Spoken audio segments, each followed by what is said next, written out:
Hello everyone, welcome back to English with Yogita Kumari. Friends, today in this video we are going to cover Francis Bacon's essay of In-Way. तो पहले जो video बनाई थी वो of man in nature, उस पर Francis Bacon की intro दी हुई है. You can watch that video. तो this video we will start. First of all, of envy, what's mean of envy. Envy means ईर्खा, किसी के साथ जब हम ईर्खा करते हैं, जब वैर दृश्य करते हैं, this is called envy. First line में बैकन बताते हैं, Bacon essay on envy like his essay on revenge is rooted in his great understanding of human psychology. बोलता है कि जो ऑफ इनवे ऐसे है ना, ये ऑफ रिवेंज, ये भी इसका एक ऐसे है फ्रांसिस बैकन का.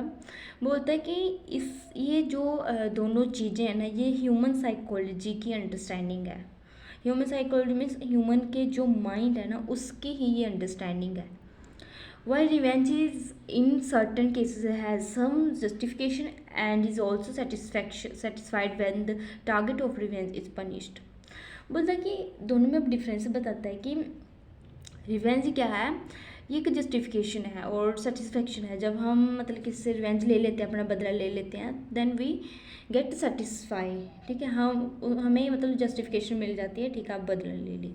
लेकिन दूसरी साइड बोलता है envy no satisfaction because there is no cure of satisfaction for it. लेकिन दूसरी साइड जो इनवी है, इसमें कोई सेटिस्फेक्शन नहीं मिलती हमें. हम जस्ट मतलब अंदर ही अंदर ईर्खा करते रहते हैं, अंदर ही अंदर चलते रहते हैं. Next, Bacon compares envy with love. अब दोनों को कंपेयर करता है, इनवे और लव को. बोलता है which is also a very strong and constant feeling, but while love has something positive about it, envy is purely a negative and destructive passion. Now he is comparing love and envy. They both have strong feelings. अब दोनों, अगर किसी के साथ प्यार है, ठीक है, वो भी एक स्ट्रॉन्ग पैशन फीलिंग है. ठीक है, अगर ईर्खा है तो वो भी स्ट्रॉन्ग फीलिंग है. लेकिन जो लव है, ये क्या है, कुछ समथिंग पॉजिटिव, ये पॉजिटिव फीलिंग है. लेकिन envy is a purely negative and destructive passion. Love जो है हमारा पॉजिटिव हमारा पैशन है, लेकिन जो इनवी है, जो ईर्खा है, ये एक वेरी डिस्ट्रक्टिव है. और फॉर एग्जाम्पल अगर हम किसी से ईर्खा करते हैं, जलते हैं किसी से, तो क्या है, वो हमारे लिए हार्मफुल है.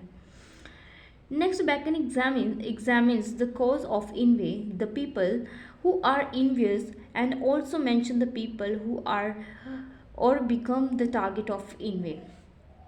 इसमें जो बैकन दोनों को एग्जामिन करता है कि वो लोग जो ईर्खा करते हैं, एंड मेंशन करता है पीपल हु आर और बिकम द टारगेट ऑफ इनवे, जो ईर्खा का टारगेट बनते हैं, कि जिनको इनवे किया जाता है, और जो लोग इनवे करते हैं, जो ईर्खा करते हैं, और जो जिनको मतलब ईर्खा, जिनके लिए ईर्खा की जाती है. ठीक है, जो दोनों को ये एग्जामिन करता है, दोनों बंदों को. नेक्स्ट, फ्रांसिस बेकन बोलता है in the first place the people who do not have any quality in themselves usually envy others. ठीक है ना. देखो अब क्या होता है कि कोई बंदा है, देखो अगर उसमें क्वालिटी नहीं है, तो वो खुद को, चलो है उसके अंदर, अब खुद की तो कोई क्वालिटी नहीं है, लेकिन जो दूसरा बंदा है who is qualified, who is well personalited than him, तो वो ऑटोमेटिकली उससे ईर्खा करेगा. ठीक है ना. ये जनरली होता है हमारी सोसाइटी में. अगर कोई लोग मतलब ऐसे होते हैं कि खुद तो उनमें कोई क्वालिटीज़ नहीं होती, लेकिन दूसरे जो उनके साथ वाले होते हैं, उनमें क्वालिटीज़ होती है, वो आगे बढ़ रहे होते हैं, ग्रो कर रहे होते हैं अपनी लाइफ में, सक्सेसफुल हो रहे होते हैं, तो वो ऑटोमेटिकली उनके साथ ईर्खा करेंगे. ठीक है. Next, inquisitive people who pry into the affairs of others and discover how far below they themselves are begin to burn with envy. ये बोलते हैं कि कुछ लोग ऐसे होते हैं ना, जो दूसरों के मैटर्स में अफेयर्स में इंटरफेयर करना ज़्यादा पसंद करते हैं. इसलिए नहीं कि वो उनके बारे में जानकारी रखने में इंटरेस्टेड है, वो इसलिए कि उनको अपने ही कुछ स्वार्थ उनमें दिख रहे होते हैं. That's why they are interested to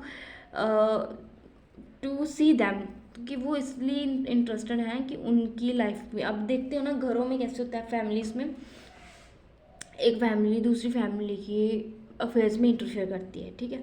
उनको उनके उनमें मतलब ज़्यादा ही मज़ा आता है, जैसे कि प्लेइंग गेम की तरह वो प्लेजर लेते हैं दूसरों के घरों में ताक झाक करने की, ठीक है। This is the thing which he want to से।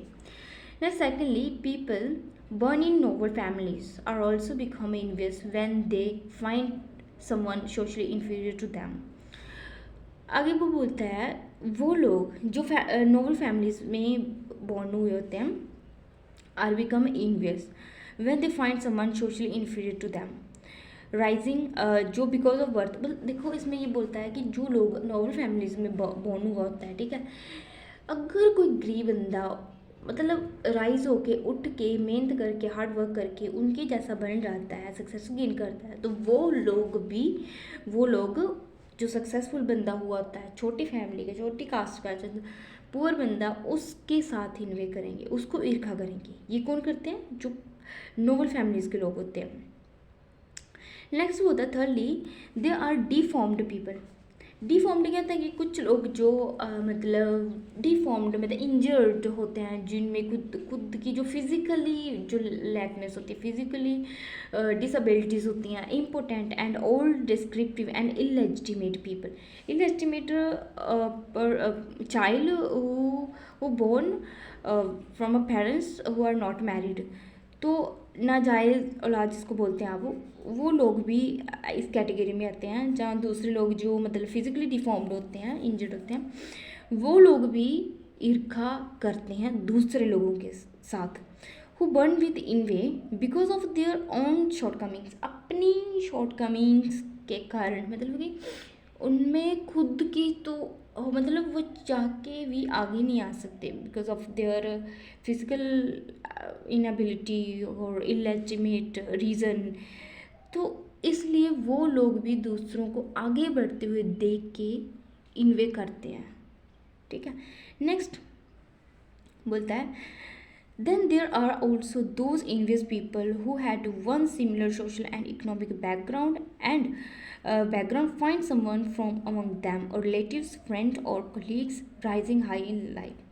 दूसरे लोग वो होते हैं जो मतलब कि फॉर एग्ज़ाम्पल अगर कोई बंदा है, ठीक है, उसके जो कुछ लोग हम ऐसे देखते हैं सोसाइटी में कि उनके जो रिलेटिव्स होते हैं, उनके फ्रेंड्स होते हैं, वो भी सिमिलर स्टेटस के होते हैं, उनका स्टेटस सिमिलर होता है, ठीक है, तो वो भी एक दूसरे के साथ ईर्खा करेंगे। अगर दोनों का स्टेटस इक्वल है, सिमिलर उनकी जो सोशल और इकोनॉमिक बैकग्राउंड है, find someone from among them और रिलेटिव्स, जो मतलब उनके रिलेटिव्स में भी हो सकता है, वो फ्रेंड में भी हो सकता है, कोलीग में भी हो सकता है, वो राइजिंग हाई इन लाइफ, दोनों की सिमिलर जो सोशल और इकोनॉमिक बैकग्राउंड है, और वो आगे एक बंदा अपनी लाइफ में आगे बढ़ रहा है, तो दोनों में भी जो एक बंदा जो पीछे रह रहा है, although they have equal background, वो भी उसको इन्वे करेगा, उसको ईर्खा करेगा।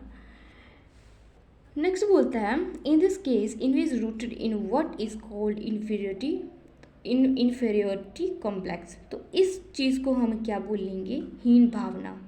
जब हम किसी के साथ ईर्खा करते हैं तो उस चीज़ को हम बोलेंगे हीन भावना। नेक्स्ट फ्रांसिस बेकन बोलते हैं Bacon also considered those who are the target of others' envy. Among them are people who makes a display of their fortune of possessions. मतलब ये आगे ये बोलते हैं कि वो लोग भी इन्वे का टारगेट बनते हैं जो अपनी किस्मत में ही अच्छे हैं, ठीक है, और उनकी जो मतलब जो उनकी स्टार्टिंग वाला ही फॉर्चून था, उसकी उनकी किस्मत वो अच्छी है, वो लोग भी मतलब दूसरे लोगों की इन्वे का कारण बनते हैं। Those who have achieved immense fame and or wealth by their hard work are usually not invited. अब बोलता है कि कौन लोग हैं जो मतलब जिनको हम इन्वे नहीं कर सकते, मतलब उनको ईर्खा नहीं कर सकते, वो लोग होते हैं जो मतलब अपने हार्ड वर्क के साथ आगे आए होते हैं, ठीक है। Those who have achieved immense fame or wealth by their hard work are usually not invited. वो भी लोग उनके साथ हम ईर्खा नहीं कर सकते जो हार्ड वर्क के साथ आगे आए होते हैं अपनी लाइफ में। नेक्स्ट बोलता है people of noble blood are also not invite because of their rights, ठीक है।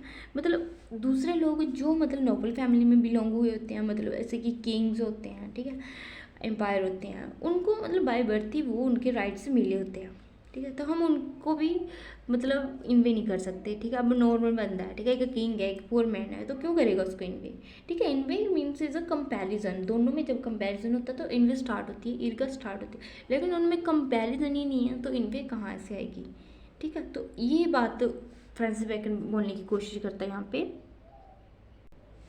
जैसे कि पहले जो किंग की एग्जांपल दी थी, तो वो बॉर्न नोबल फैमिली में बॉर्न हुआ था, तो उसकी जो ग्रेटनेस होती है ना वो एक्सेप्टेड की जाती है, मतलब उनको ऐसा लगता है कि उनकी जो राइट्स है ना उनको बाय बर्थ ही मिली है।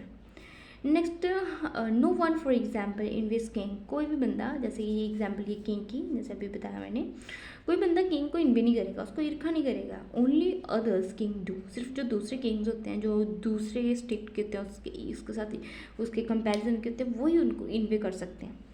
This means that envy is a felt where there is some kind of real or imagine comparison, ठीक है ना। यही चीज़ बताने की कोशिश कर रहा है फ्रांसिस बैकन की, इन्वे जो हमारी ईर्खा वहाँ पे की जाती है जहाँ पे कंपैरिजन होता है, दो बंदों में कंपैरिजन, दोनों हाई स्टेटस के हैं, एक आगे बढ़ रहा है एक पीछे रह रहा है, देन इन्वे विल स्टार्ट। तो इस केस में ये बता रहा है कि जो हमारी ईर्खा होती है वो जब कंपैरिजन होता है तब ईर्खा स्टार्ट होती है।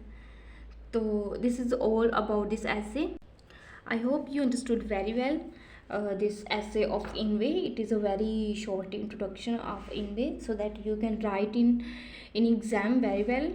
और आप इसमें एक बार समझ जब आ जाती है देन यू कैन राइट, ठीक है। पहले सब तो एक कंसेप्ट होता है किसी भी चीज़ का कि समझ आना, समझ आ गया तो हम अपने किसी भी एग्ज़ाम में किसी भी मतलब कहीं पे भी हम ये लिख सकते हैं, ठीक है। अगर पेपर में हमने लिखना है तो हमें हमारे जो कंसेप्ट क्लियर हैं, if your concept are clear then you can write without any distraction, ठीक है। तो I hope you understood this essay. If you like this video, subscribe this channel.